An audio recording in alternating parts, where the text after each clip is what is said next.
zaman ማለት ነው መምህር የዘመኑ ኑግ የዘመኑ ቆንጆ የዘመኑ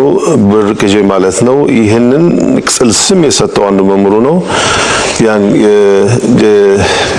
አንቺ 890ዎቹ ማለትም በ92 ይመስለኛል የተወልደው በ1876 ነው ይሄንንም መንገዳችን ተጥቀሰው ኑርስ በቢትሊስ ግዛት በሂዛን ወረዳ በኑርስ መንደር ነው የተወለደው በ8 ወይም በ9 ዓመቱ ትምህርት ጀመረ በሄደት መድረሳ ሁሉ ጥቂት ሳምንታት ጥቂት ወራት ብቻ የቆየው ረጅም ጊዜ ቆየውና የተመረለው ስለ 3 ወራት ያለው የሚገርም ነው ለምንድነው በተከታታይ ብዙ የማይቆየው እሱን